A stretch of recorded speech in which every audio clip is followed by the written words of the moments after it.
Welcome, traveler, to a journey through time.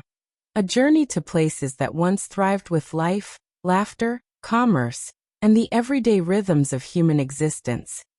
Places that now stand silent, waiting to tell their stories to those who will listen. Tonight, we will walk together through the streets of three extraordinary cities.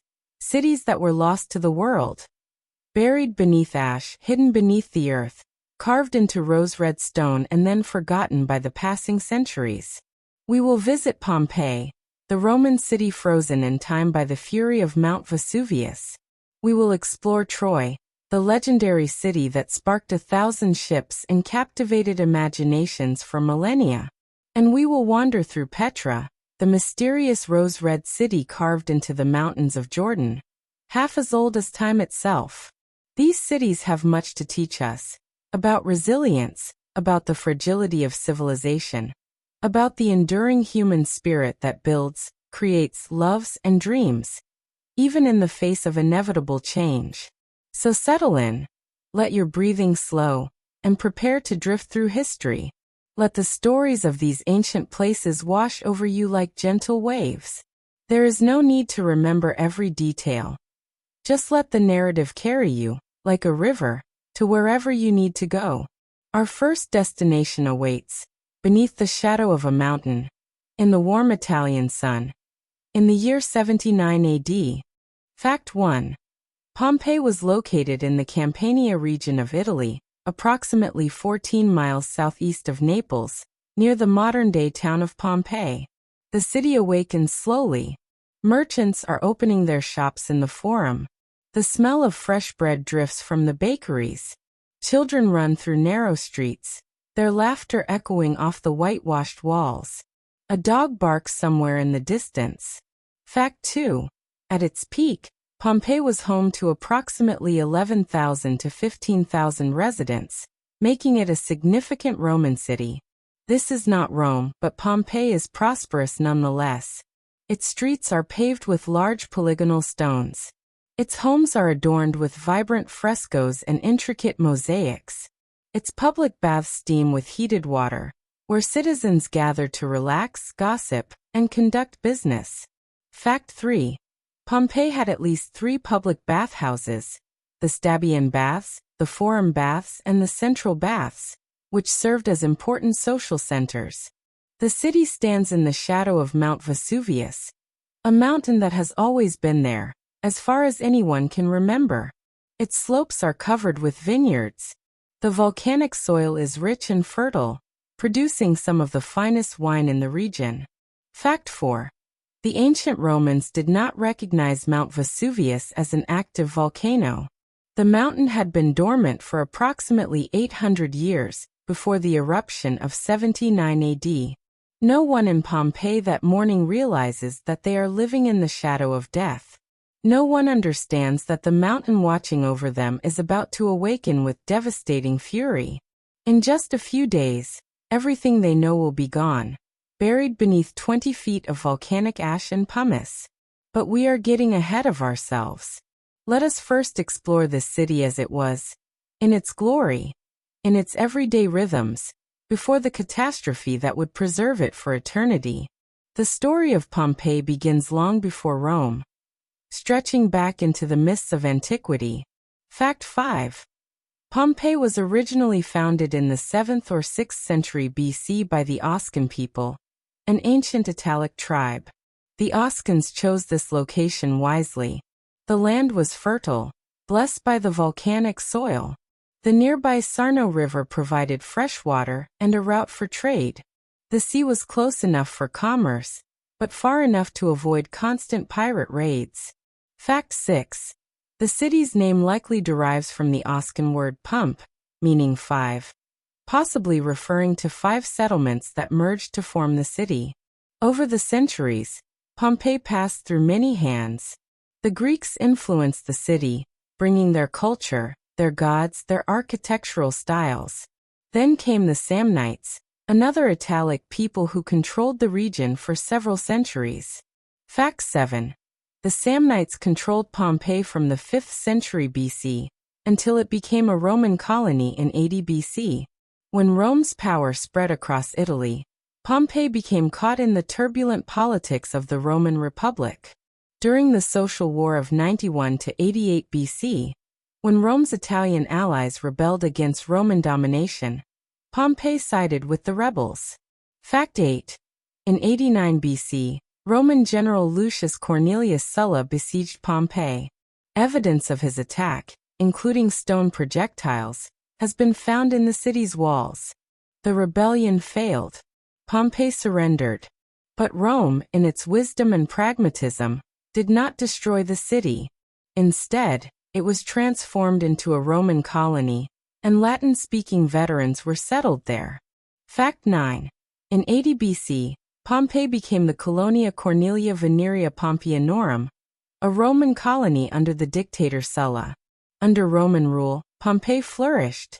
New buildings rose in the Roman style. Latin became the dominant language, though Oscan continued to be spoken by some. The city embraced Roman culture, Roman gods, Roman entertainment. Fact 10.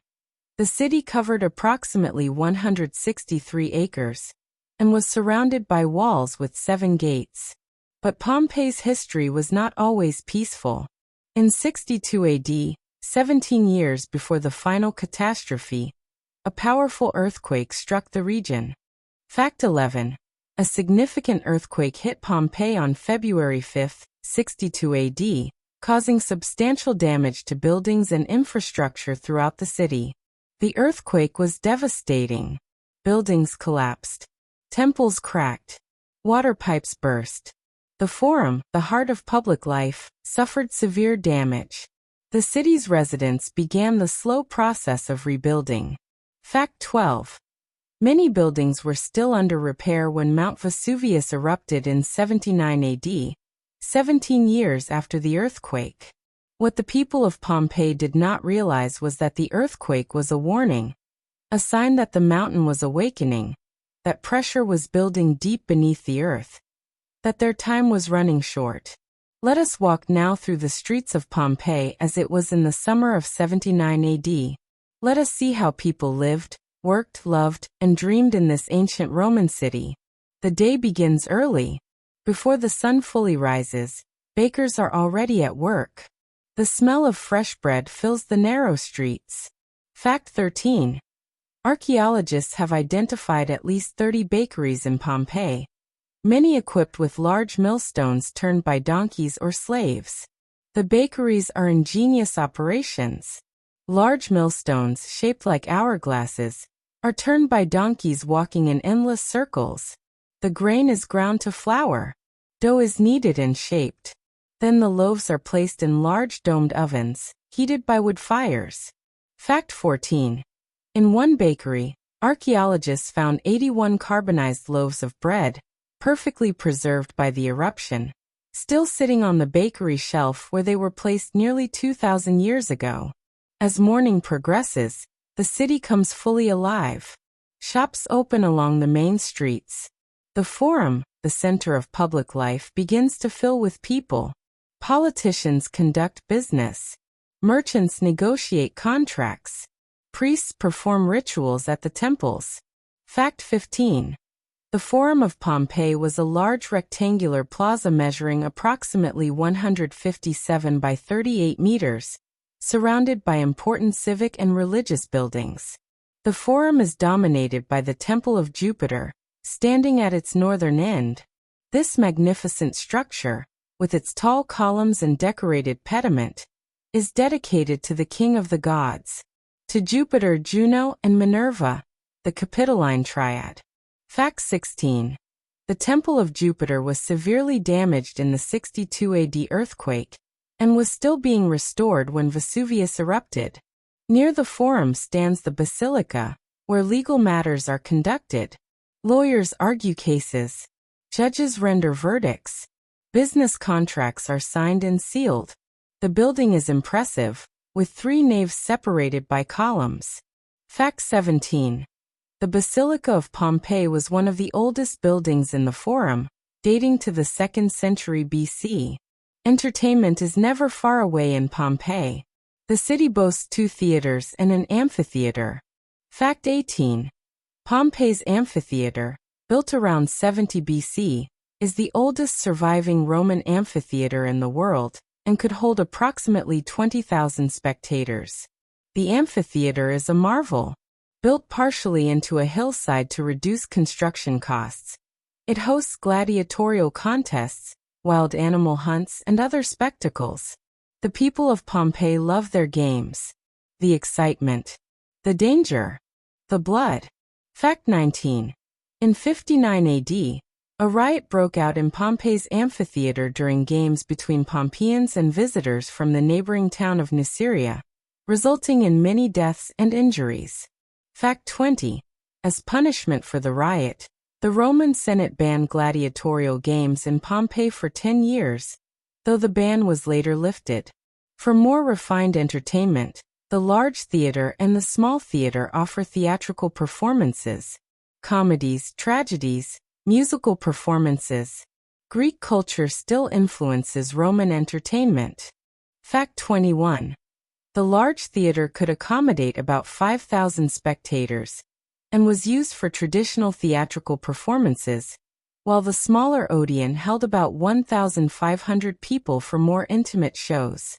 Pompeian homes range from modest to magnificent.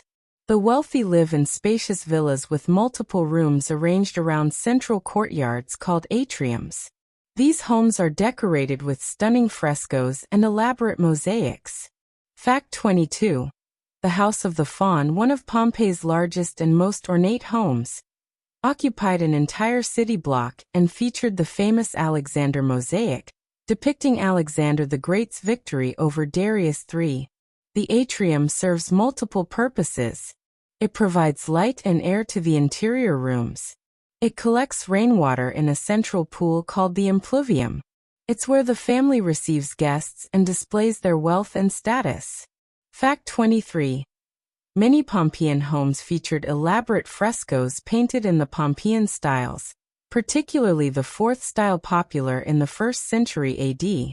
Behind the atrium lies the tablinum, the master's office.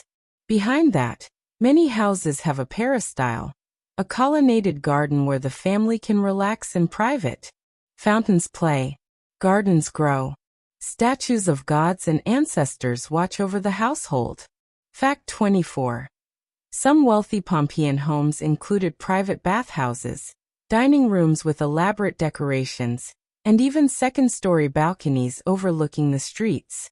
For poorer citizens, life is more cramped. They rent small apartments above shops, or they live in simple single-room dwellings. But even the humble have access to public fountains, public baths, and public entertainment. Fact 25. Pompeii had more than 40 public fountains distributed throughout the city, providing free fresh water to residents. Food is everywhere in Pompeii. Street food vendors called thermopolia sell hot meals and drinks from their countertop establishments. Fact 26. Archaeologists have identified at least 150 thermopolia in Pompeii, showing how common eating out was in ancient Roman society. The thermopolia have large earthenware jars called dolia embedded in their counters.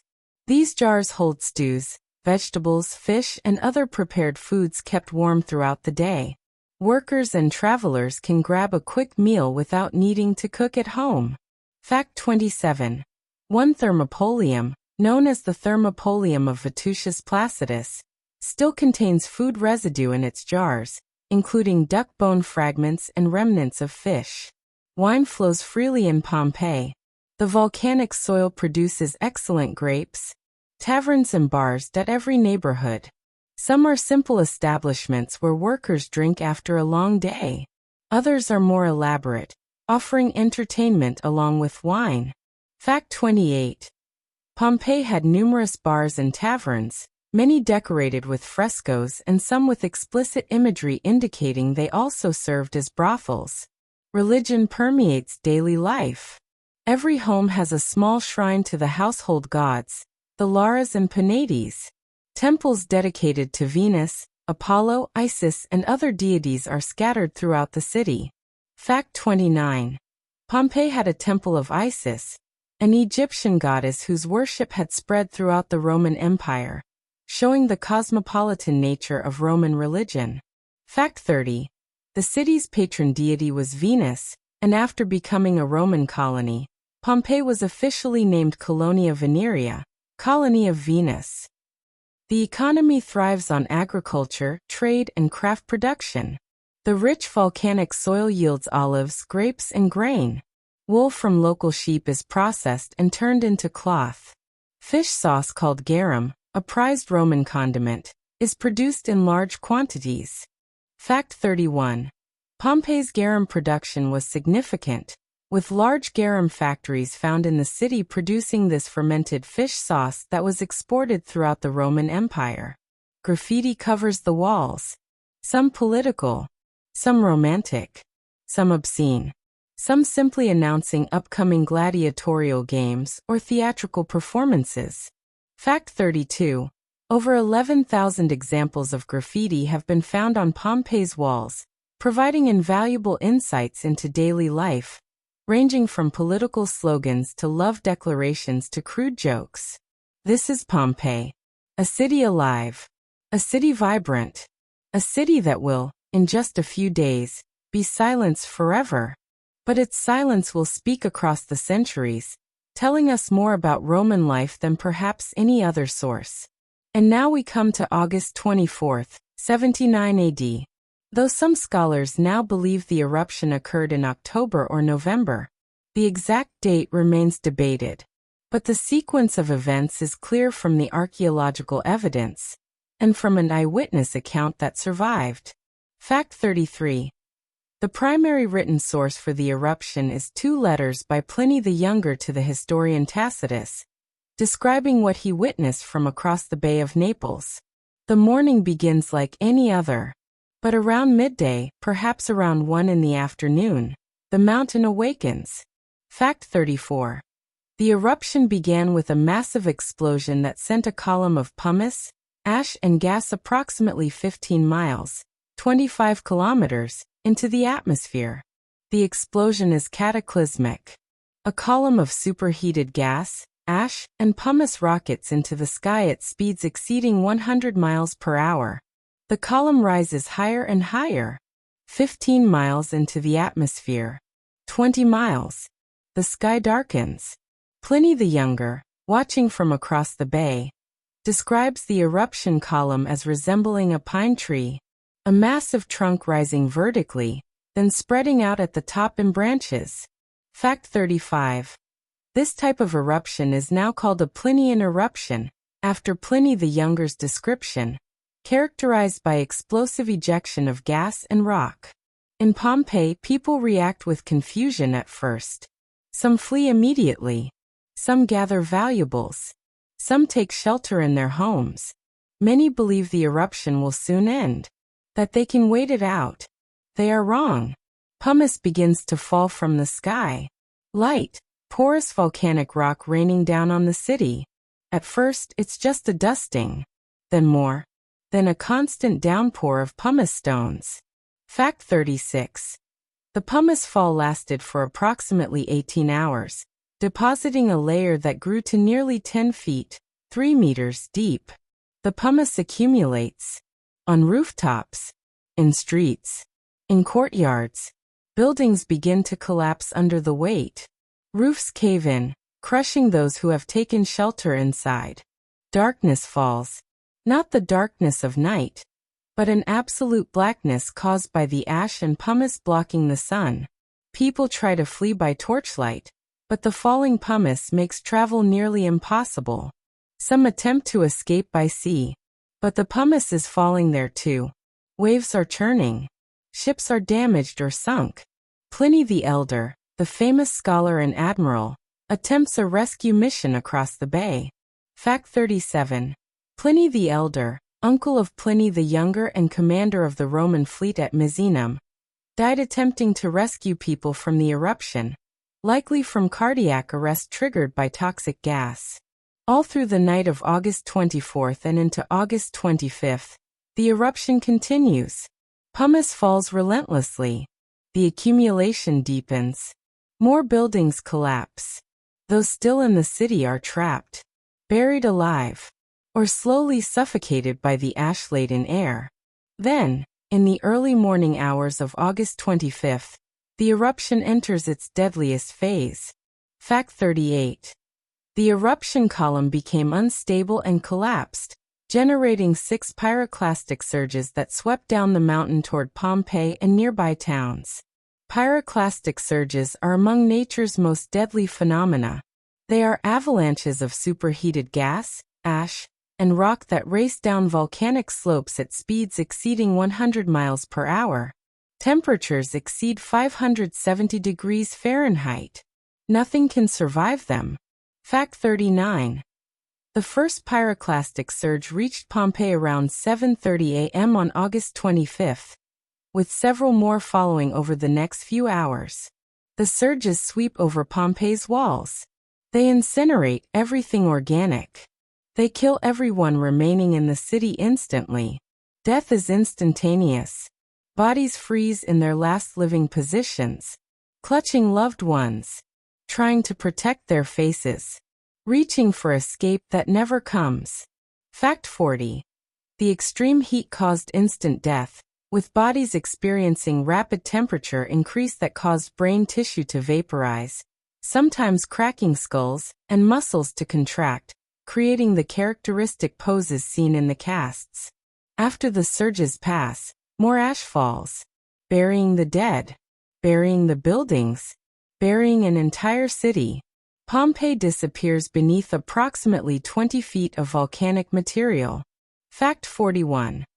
The nearby town of Herculaneum was buried under approximately 60 feet, 20 meters, of material, while Pompeii was covered by about 20 feet, 6 meters. When the eruption finally ends, Pompeii is gone, erased from the landscape. The sites of the city is marked only by an empty field of volcanic debris. Survivors avoid the area. No one attempts to rebuild. The city is abandoned to time and memory. Centuries pass. Pompeii fades from memory. The exact location is forgotten. People know a city existed there once. Ancient writers mention it. But where exactly? No one remembers. The land above the buried city is reclaimed. Farmers plant vineyards and orchards. Villages spring up. Life continues, unaware of the city lying beneath. Fact 42. Pompeii remained buried and largely forgotten for nearly 1,700 years. In 1599, an architect named Domenico Fontana is digging a channel to divert the Sarno River. His workers uncover ancient walls, inscriptions. They found part of Pompeii, but Fontana doesn't realize what he's discovered. He notes it and continues with his work. Pompeii slumbers on. Fact 43. In 1599, Domenico Fontana discovered parts of Pompeii while constructing an underground channel, but did not recognize the significance of the find. The 18th century brings renewed interest in antiquity. Europe is swept by fascination with classical Greece and Rome. Wealthy aristocrats collect ancient art. Scholars study ancient texts. The desire to uncover the past grows. In 1748, Spanish military engineer Roque Joaquin de Alcubierre begins excavation at a site near Naples. He's been successfully excavating Herculaneum. Now he turns his attention to Pompeii. Fact 44. Official excavations at Pompeii began in 1748 under the direction of Roque Joaquin de Alcubierre. Working for the Spanish King Charles VII, later Charles III of Spain, who ruled Naples. The early excavations are more like treasure hunts than scientific archaeology. Workers dig shafts and tunnels. They're looking for beautiful objects to adorn royal palaces and museums. Frescoes are cut from walls. Statues are removed. Mosaics are lifted. Context is often ignored. Fact 45. Early excavations focused on recovering valuable artifacts rather than preserving archaeological context, resulting in the loss of significant historical information. But as digging continues, the scale of the discovery becomes apparent. This isn't just a building or two. It's an entire city, preserved in extraordinary detail. Streets, houses, shops, temples, everything frozen at the moment of destruction. In 1763, an inscription is discovered that confirms the site is indeed Pompeii. Fact 46. The discovery of an inscription reading, Ariae Publici Pompeionorum, definitively identified the site as Pompeii. The 19th century brings more systematic excavation. Giuseppe Fiorelli becomes director of excavations in 1863 and revolutionizes the work. Fact 47. Giuseppe Fiorelli served as director of excavations from 1863 to 1875 and introduced systematic archaeological methods to Pompeii. Fiorelli develops a method to preserve the voids left by decomposed organic matter. He realizes that when bodies decomposed, they left perfect negative spaces in the hardened ash. By carefully filling these voids with plaster, he creates casts of the victims. Fact 48. Fiorelli invented the plaster cast technique in 1863, which preserved the exact forms of Pompeii's victims in their final moments. These casts are haunting. A mother sheltering her children. A dog chained in a courtyard, twisting in agony. A man covering his face. The expressions of terror. The intimate details of clothing and features. Death made visible across the centuries. Fact 49. Over 1,150 body casts have been made from the voids found in the volcanic ash. Fiorelli also organizes the excavation systematically, dividing the city into regions and insulae city blocks. Keeping careful records. Preserving buildings in place rather than dismantling them. Creating the foundation for modern archaeological practice.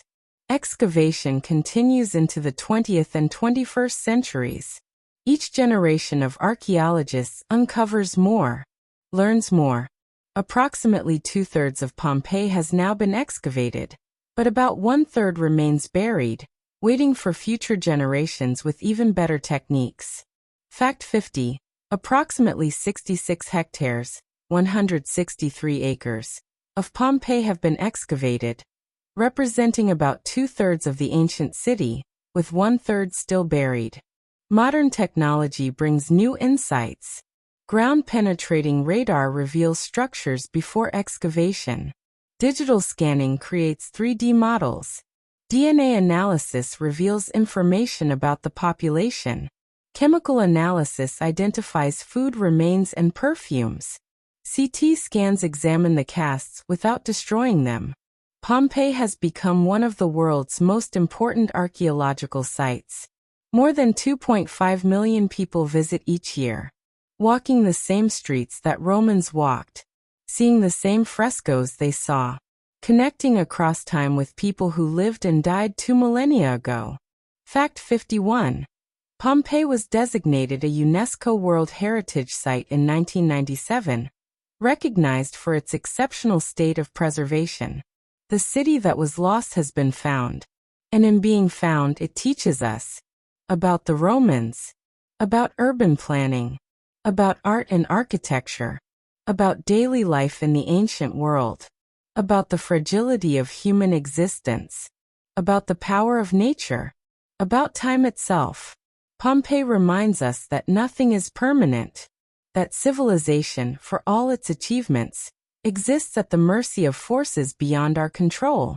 But it also reminds us that even in destruction, there can be preservation, that even in death, there can be immortality, that the stories of the past continue to speak if we take the time to listen. We travel now from the volcanic destruction of Pompeii to a different kind of loss. A city lost not in a single catastrophic moment, but gradually over centuries. A city that faded from memory until even its existence was doubted. A city that lived first in mythology before it was rediscovered in archaeology. Welcome to Troy. Ilium to the Romans. Walusa to the Hittites. The city that launched 1,000 ships. The city whose fall was sung by Homer in one of the greatest poems ever written. Fact 52. Troy, also known as Ilium and Troia, was located in northwest Anatolia, modern-day Turkey, near the Dardanelles Strait. For thousands of years, Troy existed primarily in legend. The Trojan War, Achilles and Hector, Paris and Helen, the wooden horse, the burning city, beautiful stories, epic poetry. But were they true? Did Troy ever really exist? For much of modern history, scholars believe Troy was entirely mythological, a city invented by poets, a setting for moral lessons and heroic tales. Nothing more than ancient fiction. They were wrong. Troy existed. Not one city, but many cities built one on top of another over more than 3,000 years. A city that traded with Egypt and the Hittites. A city that knew war and peace. A city whose ruins lay hidden beneath a hill in Turkey, waiting for a man obsessed with Homer to bring them back to light. Before we can understand the real Troy, we must first understand the legendary Troy. The Troy of Homer's Iliad, the story that captivated ancient audiences and continues to fascinate us today. The story begins with a wedding, the marriage of the sea nymph Thetis to the mortal Peleus. All the gods are invited, all except Eris, the goddess of discord. Angered by her exclusion, Eris throws a golden apple into the celebration, inscribed with the words, "To the fairest." 3 goddesses claim the apple: Hera, Athena, and Aphrodite. Unable to decide among themselves, they ask Paris, a prince of Troy, to judge which goddess is the fairest. Fact 53. According to Greek mythology, the Trojan War began because of the judgment of Paris, when Paris chose Aphrodite as the fairest goddess. Each goddess offers Paris a bribe. Hera offers power. Athena offers wisdom and skill in war. Aphrodite offers the most beautiful woman in the world. Paris chooses Aphrodite. She delivers on her promise. The woman is Helen. Unfortunately, Helen is already married to Menelaus, king of Sparta. Paris travels to Sparta. He is welcomed as a guest, but he betrays Menelaus's hospitality. He seduces Helen. Or perhaps Helen falls in love willingly. The stories vary. Either way, they flee together to Troy. Menelaus is enraged. His honor has been violated. His wife has been stolen. He calls upon his brother Agamemnon, the most powerful king in Greece, and all the Greek kingdoms to help him reclaim Helen and punish Troy. Fact 54. Homer's Iliad describes a coalition of Greek kingdoms, led by Agamemnon of Mycenae, sailing to Troy with 1,186 ships. 1,000 ships sail from Greece, carrying the greatest heroes of the age: Achilles, the invincible warrior; Odysseus, the cunning strategist; Ajax, the tower of strength; many others. They land on the shores of Troy and begin a siege that will last 10 years. The Iliad doesn't tell the whole story of the Trojan War. It focuses on just a few weeks in the 10th year, specifically on the rage of Achilles and its consequences. But through Homer's poetry, we see the war. We see the heroes. We see the city. Troy is described as a great city, with mighty walls built by the gods themselves, with brave defenders led by Hector, the noblest of warriors, with King Priam, ancient and wise, with Paris, beautiful but cowardly. The war rages. Heroes clash in single combat. Great deeds are performed. Terrible deaths occur. Achilles kills Hector and drags his body around Troy's walls. Paris kills Achilles with an arrow to his heel. The fighting seems endless. Finally, Odysseus devises a plan. The Greeks build a huge wooden horse. They fill it with warriors. They leave it outside Troy's gates and pretend to sail away. The Trojans, thinking they've won, drag the horse inside their city as a trophy. Fact 55. The story of the Trojan horse comes not from the Iliad but from later sources, particularly Virgil's Aeneid and the lost epic poem, the Little Iliad. That night, Greek warriors emerge from the horse. They open the city gates. The Greek army, which has sailed back under cover of darkness, pours into Troy. The city burns. Troy falls. Men are killed. Women are enslaved. The great city is destroyed. This is the legend, told and retold across centuries, inspiring poets, playwrights, artists, a cautionary tale about pride, love, war, and fate. But it's also considered just that, a legend, a myth, entertainment, not history, until a German businessman with an obsession proved otherwise. Heinrich Schliemann was born in 1822 in Germany, the son of a poor pastor. From childhood, he was fascinated by Homer's epics. He believed they were more than myths. He believed Troy was real. Fact 56.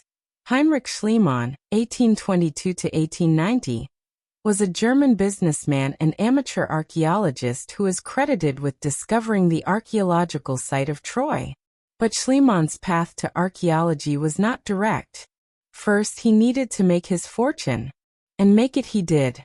Through business ventures in Russia, California during the gold rush, and other enterprises, Schliemann became wealthy. Fact 57.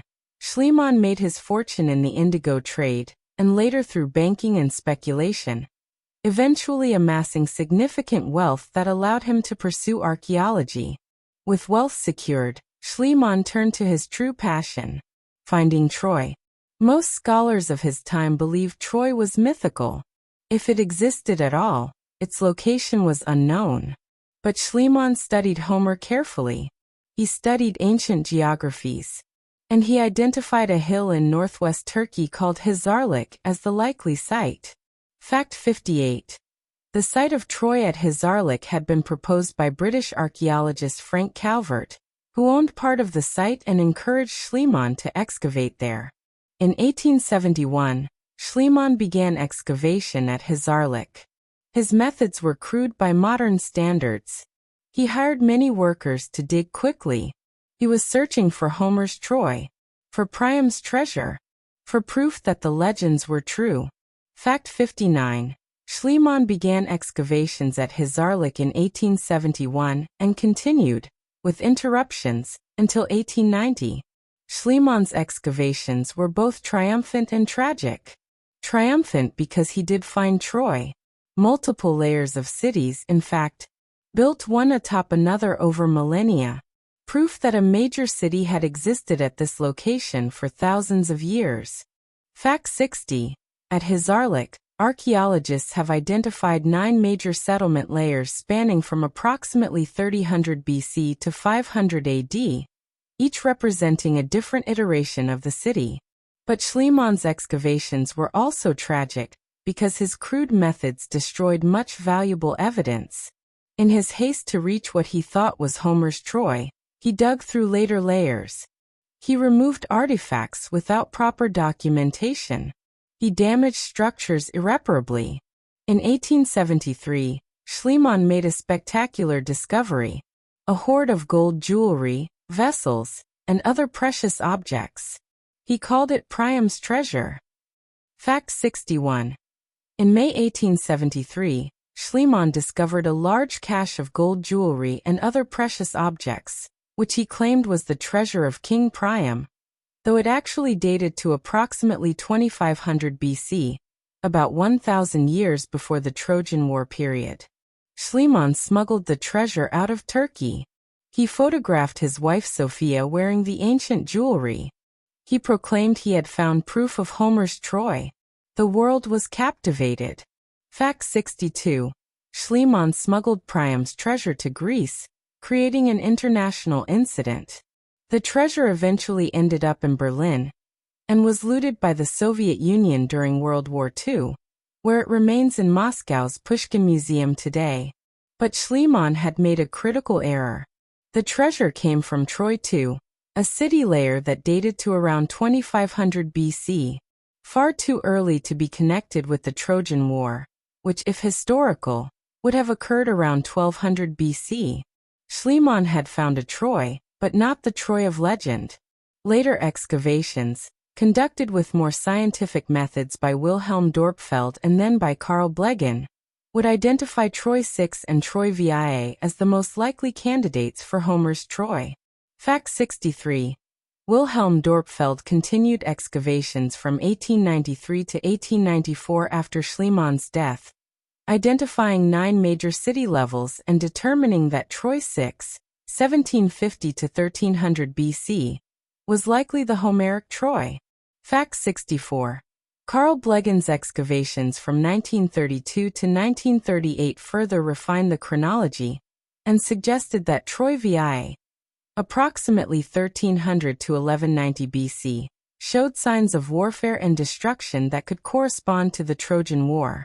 Despite his methodological flaws, Schliemann achieved something remarkable. He proved Troy existed. He transformed it from legend to archaeology. He opened the door for generations of scholars to study this remarkable site. And in doing so, he changed our understanding of early Greek history and the relationship between mythology and reality. What have we learned about the real Troy? What do the ruins tell us about life in this ancient city? The site of Troy occupies a strategic location. It sits on a hill overlooking the Dardanelles, the narrow strait connecting the Aegean Sea to the Sea of Marmara, and ultimately the Black Sea. This position made Troy wealthy. Ships traveling between the Aegean and Black Seas had to pass nearby. Troy controlled trade, collected tolls, prospered from commerce. Fact 65. Troy's strategic location at the entrance to the Dardanelles Strait made it a crucial point for trade between the Mediterranean and Black Sea regions. The earliest settlement at Troy, Troy I, dates to around 3000 BC, during the early Bronze Age. A small fortified village on top of the hill, protected by stone walls.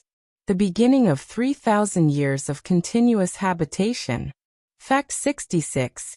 Troy I, the earliest settlement, was a small fortified settlement from approximately 3000 to 2550 BC with houses made of mud brick and stone foundations.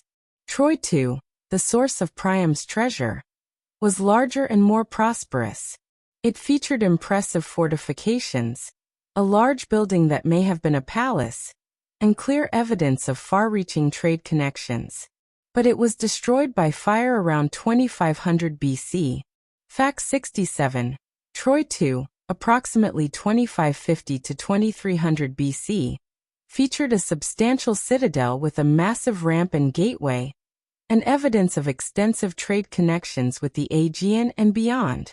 Subsequent layers, Troy III, IV and V, show smaller, less impressive settlements. Perhaps the city fell on hard times. Perhaps political circumstances changed. These layers are not as well understood. Then comes Troy VI. Beginning around 1750 BC, this is when Troy becomes truly impressive again. Massive walls are built. Walls that would inspire legends of divine construction. Fact 68. Troy VI, 1750 to 1300 BC, had massive fortification walls up to 9 meters thick and 6 meters high, built from large limestone blocks, surrounding a citadel of approximately 200,000 square meters. Troy VI shows evidence of contact with the Mycenaean Greeks, the very people who, according to legend, would eventually destroy the city. Mycenaean pottery has been found in Troy VI layers. Trade existed between these cultures. Perhaps also diplomatic relations. Perhaps tensions. Fact 69. Mycenaean Greek pottery from the 14th and 13th centuries BC has been found at Troy, indicating trade and contact between Troy and Mycenaean Greece. Troy VI was destroyed around 1300 BC, but not by human warfare. By an earthquake. The massive walls cracked. Buildings collapsed. The evidence is clear in the archaeological record. Fact 70. Troy VI was destroyed by a major earthquake around 1300 BC, evidenced by the characteristic damage patterns seen in the walls and structures. The city was quickly rebuilt. Troy VIA rose on the ruins of Troy VI. This new city retained the basic layout and walls, but was more cramped, more densely populated. Storage jars were embedded in floors of houses, suggesting the inhabitants were preparing for siege conditions. Fact 71. Troy VIA, approximately 1300 to 1190 BC, shows evidence of crowded living conditions and storage provisions that suggest preparation for siege or conflict. Around 1190 BC, Troy VIA was destroyed by fire. Evidence of warfare. Human remains found in the destruction layer. This is the destruction that best matches the timeline and circumstances of the Trojan War of Greek legend. Fact 72. Troy VIA was destroyed by fire around 1190 BC, with evidence of violence and unburied human remains, making it the most likely candidate for the city of the Trojan War if the war was historical. Did the Trojan War actually happen? Was there really a Greek coalition that besieged and destroyed Troy? We cannot be certain, but we can say this. Around 1190 BC, at the end of the Bronze Age, a city existed at Troy, a wealthy trading city with impressive fortifications. And this city was violently destroyed by fire. Contemporary Hittite texts mention a place called Wilusa in this region, which may be Troy. The name Wilusa might even be related to Ilios, Homer's name for Troy. Fact 73. Hittite texts mention a kingdom called Wilusa located in the same region as Troy, and the name may be etymologically related to Ilios, Ilium, Homer's name for Troy. Fact 74. The Hittite texts indicate that Wilusa was involved in various diplomatic and military affairs with the Hittite Empire during the Late Bronze Age, confirming it was a significant political entity. Could the Trojan War have had a historical basis? Perhaps. Not exactly as Homer described it. Not with gods intervening on the battlefield. Not necessarily with 1,000 ships. But perhaps with a conflict between Mycenaean Greeks and the city of Troy. A conflict that was remembered, embellished, mythologized, and eventually immortalized in Homer's poetry. After Troy Adia's destruction, the site continued to be inhabited. Troy VB, Troy 8, Troy 9, each with its own character. Greek settlers established a new city. Later, it became a Roman city. Tourists in Roman times visited the site, believing it to be Homer's Troy. Julius Caesar and Alexander the Great both made pilgrimages to the ruins. Fact 75. In Roman times, the city was renamed Ilium and became a popular tourist destination for educated Romans who wanted to visit the site of the legendary Trojan War. Fact 76. Both Julius Caesar and Alexander the Great visited Troy/Ilium. Alexander reportedly sacrificed at the tomb of Achilles and took armor from the temple, which he carried into battle. Eventually, Troy was abandoned completely, probably around the 13th century AD. The ruins were gradually covered by earth. The memory faded, until it existed only in books and legends, until Schliemann brought it back to light. Modern excavations continue at Troy, led by teams of international archaeologists, using technologies Schliemann never dreamed of: ground-penetrating radar, three-dimensional modeling, DNA analysis. With each season, we learn more about this fascinating site. Troy teaches us about the relationship between myth and history, about how stories can preserve kernels of truth even as they embellish and transform events, about the power of geography and trade, about the cycles of rise and fall that all cities experience, about human nature's consistency across millennia, about the enduring power of a good story. The city that was lost has been found, and in finding it, we have bridged the gap between legend and reality, between Homer's poetry and archaeological fact, between the heroic age and our modern world.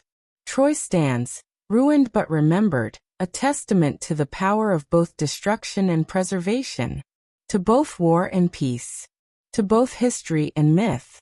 From Troy we journey south and east, to the mountains of Jordan, to a landscape of sandstone cliffs and narrow canyons, to a city unlike any other, a city not built but carved, sculpted from the living rock itself, a city of rose-red stone that glows in the desert sun. Welcome to Petra, the capital of the Nabataean kingdom, one of the most remarkable archaeological sites in the world, a city hidden in the mountains, approachable only through a narrow gorge, a city that thrived for centuries and then was gradually abandoned, forgotten by the Western world, remembered only in local Bedouin tradition, until a Swiss explorer disguised as a Muslim pilgrim brought news of its wonders to Europe. Fact 77. Petra is located in southern Jordan, in a basin surrounded by mountains that form the eastern flank of the Araba Valley, approximately 150 miles south of Amman. Petra is different from Pompeii and Troy. It was not destroyed in a single catastrophe. It was not buried by volcanic ash or conquest. Instead, it simply faded. As trade routes changed, as empires rose and fell, as water management became more difficult, the great city slowly emptied. Its monuments weathered. Its treasury watched over an empty valley, until only the Bedouin remained, herding their animals through the ruins, telling stories of the ancient city. Fact 78. Petra's name comes from the Greek word Petra, meaning rock or stone, referring to the rocky terrain and rock-cut architecture. The Nabataeans who built Petra called it Rakhmu, but it's by its Greek name that the world knows it. Petra, the rose-red city, half as old as time. As the Victorian poet John William Bergen wrote in his poem that won the Newdigate Prize at Oxford, "Let us walk now through the narrow gorge that guards Petra's entrance. Let us emerge into the valley and see the treasury. Let us explore the tombs, temples, and theaters carved from rose-red sandstone. Let us meet the Nabataeans and learn their story. Who were the Nabataeans? Where did they come from? How did they build such an extraordinary city in the mountains of Jordan?" The Nabataeans were an Arab people. Their origins are somewhat mysterious, but they first appear in historical records in the 4th century BC. At this time, they were nomadic, moving through the deserts, controlling trade, growing wealthy as middlemen in the commerce between Arabia and the Mediterranean. Fact 79. The Nabataeans are first mentioned by Greek historian Diodorus Siculus in the 4th century BC, described as a nomadic Arab people who controlled trade in the region. What made the Nabataeans successful was not military conquest. They were not great warriors like the Romans or Macedonians. Their power came from trade and from their mastery of the desert. They knew where water could be found. They knew the routes through difficult terrain. They knew how to survive where others would perish. Fact 80. The Nabataeans developed sophisticated water management systems including dams, cisterns, and ceramic pipes, allowing them to survive and thrive in an arid environment. The Nabataeans controlled the trade routes for frankincense and myrrh. These precious resins, used in religious ceremonies and as luxury goods throughout the ancient world, came from southern Arabia and the Horn of Africa. They had to be transported overland to reach the Mediterranean markets. Fact 81. Petra's wealth was largely based on controlling the trade in frankincense and myrrh from southern Arabia and the Horn of Africa to Mediterranean markets. The Nabataeans charged tolls, provided security, offered rest stops and supplies, and they grew rich from this commerce. Very rich indeed. They needed a capital, a place to store their wealth, a place that could be defended, a place with access to water even in the desert.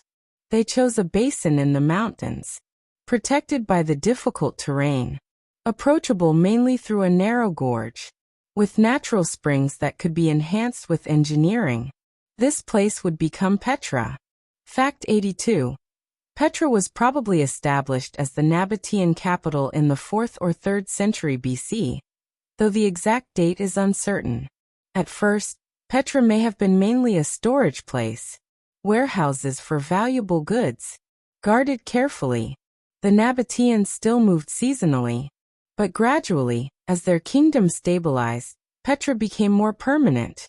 Monumental architecture appeared. The rock-cut facades began. Temples were carved. Tombs were excavated for the nobility. The Nabataeans were skilled at adopting and adapting from other cultures. They encountered Egyptians, Greeks, Mesopotamians, and Persians through trade. They borrowed architectural elements from these cultures, but combined them in their own unique ways. Fact 83. Nabataean architecture shows influences from Greek, Roman, Egyptian, and Mesopotamian traditions, combined in distinctive ways unique to Petra. At its peak, Petra was home to perhaps 20,000 to 30,000 people, a large city for the ancient world. Especially remarkable given its desert location. Fact 84. At its height, Petra's population is estimated to have been between 20,000 and 30,000 inhabitants. The city sprawled across the valley. Most buildings were constructed from normal materials: wood, mud, brick, regular stone. Only the most important structures were carved from the cliff faces. But it's these carved structures that have survived the centuries. These that define Petra in our imagination today. Water was the key to Petra's existence. The Nabataeans engineered an elaborate system to collect, store, and distribute water. They built dams to trap flash floods, cisterns to store water, channels to direct flow, pipes to transport it through the city. Fact 85. Petra's water system included over 200 cisterns and complex channels that could manage seasonal flash floods and provide year-round water supply. This water management was so sophisticated that Petra not only supplied drinking water, but also supported fountains, pools, and gardens. In the middle of the desert. A testament to Nabataean engineering skill.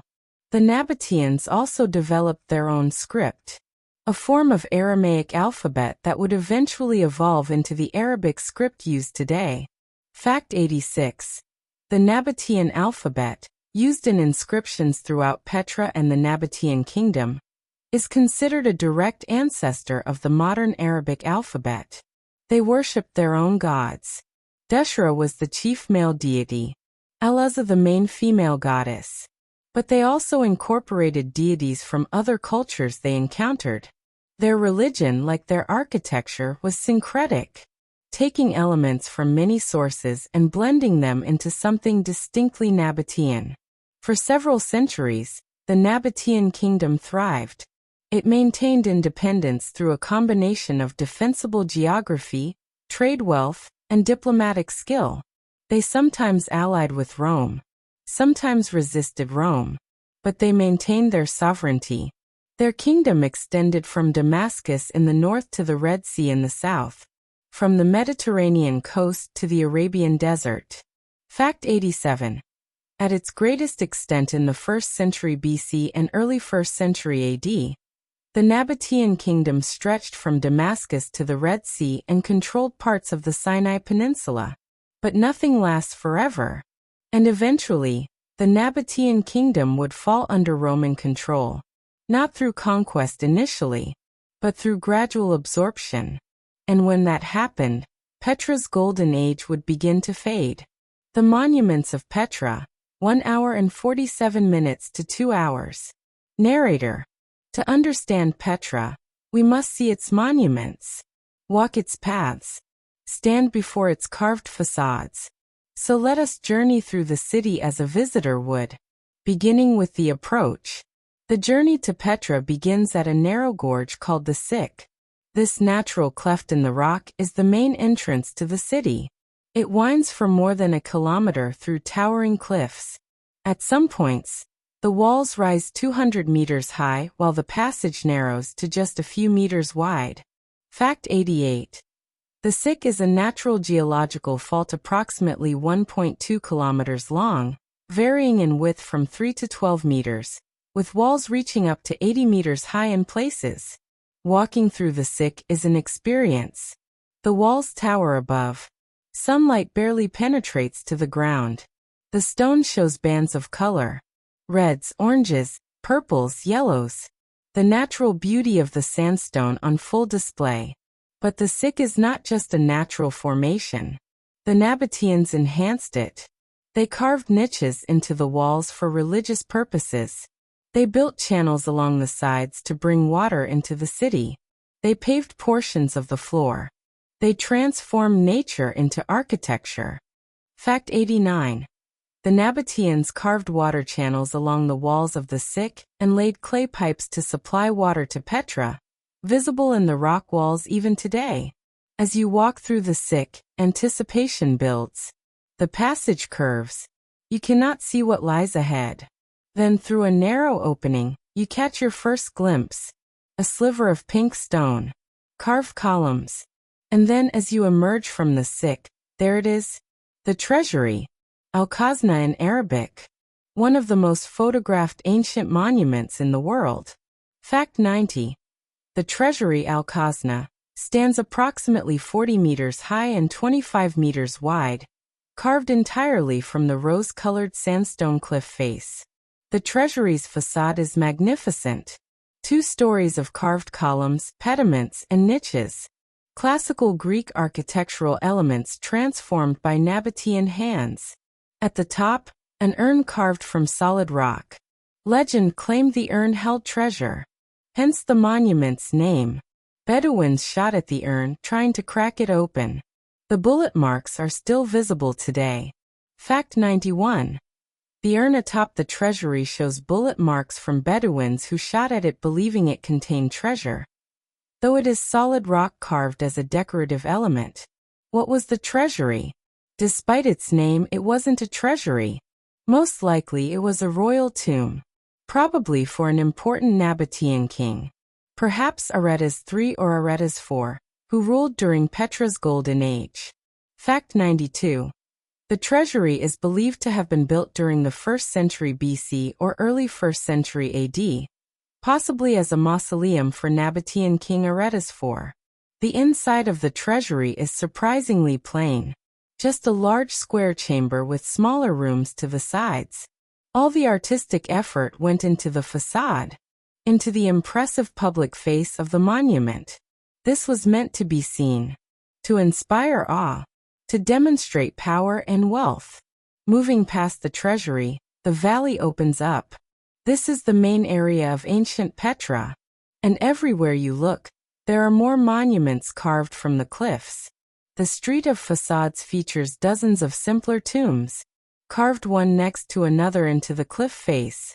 These were for less important people, merchants, officials, wealthy families, each still impressive in its own right, each a testament to the Nabataean mastery of stone carving. Fact 93. The street of facades contains over 40 tomb facades carved into the rock face, displaying various Nabataean architectural styles. The theater is particularly impressive, carved from solid rock. It could seat approximately 3,000 to 4,000 spectators. Built in the Nabataean style initially, it was later expanded by the Romans. Fact 94. Petra's theater was originally carved by the Nabataeans in the 1st century AD, and could hold between 3,000 and 8,500 spectators depending on estimates, making it one of the largest rock-cut theaters in the world. What's remarkable about the theater is that in building it, the Nabataeans had to cut through existing tombs. You can still see where the theater's construction destroyed earlier burial chambers. This suggests the theater was built later, when public entertainment became more important than preserving older tombs. Beyond the theater lies the colonnaded street. This was Petra's main thoroughfare, lined with columns, shops and buildings flanking it. At one end stood a triple gate called the Temenos Gateway. Fact 95. The colonnaded street was approximately 6 meters wide, originally paved with stones, and flanked by columns and important buildings including shops, public buildings, and possibly a market. The street leads to Petra's most important temple, the Qasr al-Bint, the Palace of the Daughter, one of the few remaining freestanding structures in Petra. Unlike most monuments, This was not carved from the cliff, but built using conventional construction methods. Fact 96. The Khazar Albint, Temple of the Winged Lions, was Petra's main temple, dedicated to Nabataean gods, particularly Dushra, and was one of the city's most important religious buildings. But perhaps the most impressive monument in Petra is the monastery, Ad-Dair in Arabic. To reach it, you must climb approximately 800 rock-cut steps up the mountainside. A challenging journey, but the reward is worth it. Fact 97. The monastery Ad-Dair is even larger than the treasury, measuring approximately 50 meters wide and 45 meters high, making it Petra's largest monument. The monastery's facade is similar to the treasury but larger and plainer, less decorated but more imposing through sheer size. Inside is a single large chamber. At the back, a raised platform where a deity's image would have stood. Later, Christian monks used the building as a church, hence the name monastery. Fact 98. The monastery was likely built in the 1st century AD as a Nabataean temple or meeting hall, and was later used as a church in Byzantine times, which is how it acquired its current name. Throughout Petra, there are hundreds of other tombs, some small and simple, some elaborate and grand. Royal tombs with multi-story facades, simple caves with minimal decoration. Each tells a story about the person or family buried there, about their wealth, their status, their beliefs about the afterlife. The Nabataeans believed in an afterlife. Their elaborate tombs were meant to house the dead comfortably. Some tombs include carved benches for funeral feasts, niches for offerings, channels for libations. The living maintained connection with their dead through ritual and memory.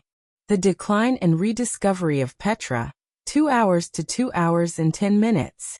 Narrator. Petra's decline was gradual, not a sudden catastrophe but a slow fading. Multiple factors contributed. In 106 AD, the Roman Emperor Trajan formally annexed the Nabataean kingdom. Petra became part of the Roman province of Arabia Patria. Fact 99. In 106 AD, the Roman Emperor Trajan annexed the Nabataean kingdom, and Petra became the capital of the Roman province of Arabia Patria. Initially, this wasn't disastrous. Petra remained important. The Romans invested in the city. They built new structures, expanded the theater, constructed temples. For a time, Petra thrived under Roman rule. But gradually things changed. Rome developed maritime routes to Arabia and India. Ships could carry goods more efficiently than camel caravans. The overland trade routes that made Petra wealthy became less important. Revenue declined. The city's strategic value diminished. Earthquakes also took their toll. Major earthquakes struck in 363 AD. And again in 551 AD. Buildings collapsed. Water systems were damaged. Each time, fewer people returned to rebuild. The population dwindled. By the 7th century, when Islamic armies swept through the region, Petra was already a shadow of its former self. The city was largely abandoned, though Bedouin tribes continued to use the area seasonally. They knew the ruins. They told stories about them. But Petra had faded from the wider world's consciousness. For over 1,000 years, Petra was unknown to Europeans. Medieval travelers occasionally heard rumors of ruins in the Jordanian mountains, but no European had seen them. The site was in territory controlled by suspicious Bedouin tribes who didn't welcome outsiders. Then in 1812, a young Swiss explorer named Johann Ludwig Burckhardt decided to find Petra. But he couldn't simply walk in as a European explorer. The political situation was too dangerous. So Burckhardt disguised himself. He learned Arabic. He studied Islam. He adopted the identity of Sheikh Ibrahim ibn Abdullah, a Muslim pilgrim traveling to Damascus. Burckhardt convinced a Bedouin guide to take him through the mountains.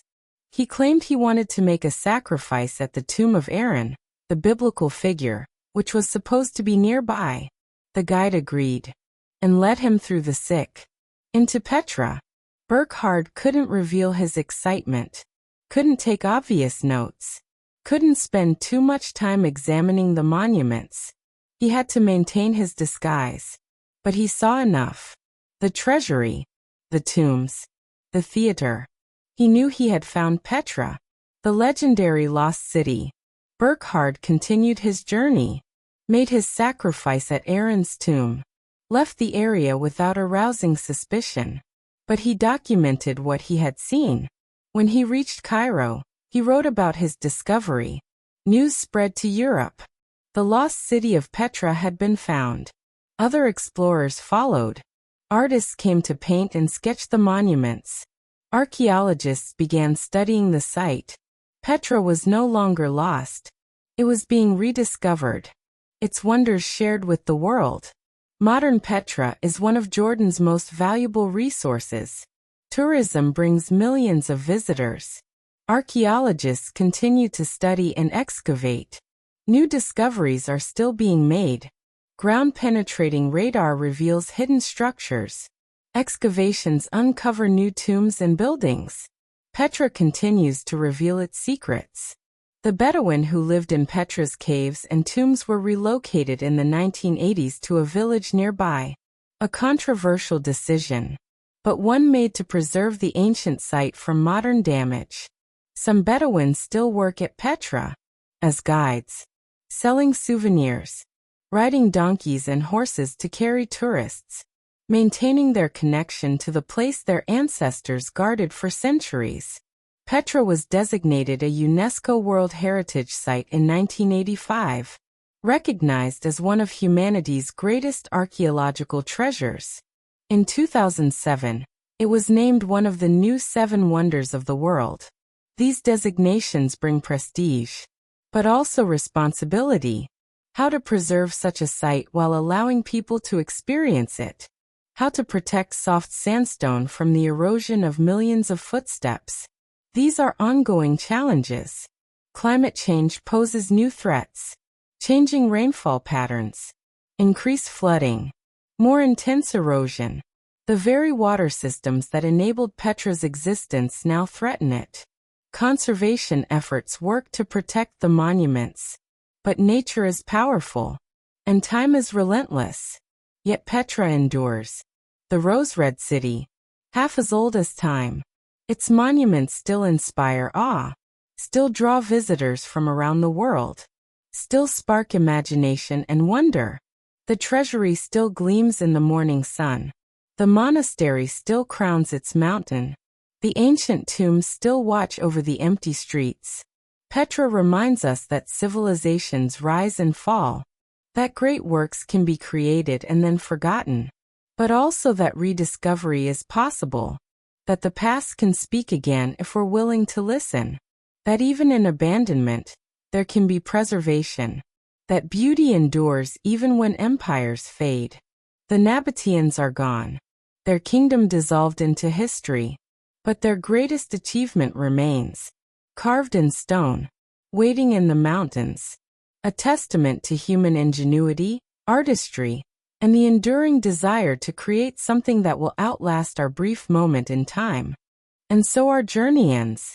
We have walked through 3 lost cities, each lost in its own way, each found again, and made to speak to us across the centuries.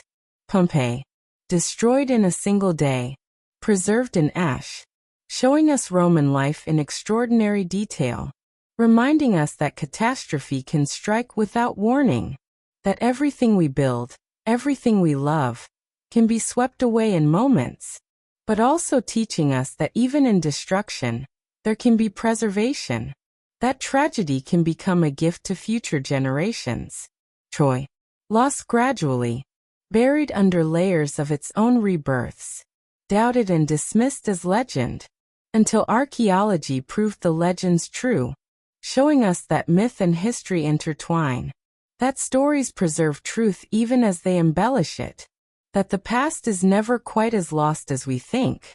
Petra, fading slowly, forgotten but not destroyed, waiting in the mountains for rediscovery, teaching us that civilizations can decline without catastrophe, that abandonment doesn't mean the end, that beauty endures even in emptiness. What do these cities teach us? Perhaps they remind us of impermanence. Nothing lasts forever. Not cities. Not empires. Not civilizations. Everything changes. Everything eventually falls to ruin. But they also teach us about endurance, about how humanity leaves its mark, about how our creations can outlast us, about how archaeology and history allow us to touch the past, to walk streets walked thousands of years ago, to see art created by long-dead hands, to connect across the vast expanse of time. These cities teach us about ourselves, about our constant nature. The Pompeians worried about politics and money. They fell in love. They raised children. They ran businesses. They gossiped and argued and laughed, just as we do. The Trojans built walls and traded goods. They honored their gods and buried their dead. They fought wars and made peace. They were human. Recognizably. Completely human. The Nabataeans managed water and carved stone. They adapted and survived. They created beauty in harsh places. They too were human. Like us. Connected to us across millennia by shared humanity. These cities are lost. But they are also found. They exist in a strange space between past and present. Their streets are empty now, but they are full of ghosts, full of stories, full of lessons for those who take the time to listen. As you drift toward sleep, let these images settle in your mind.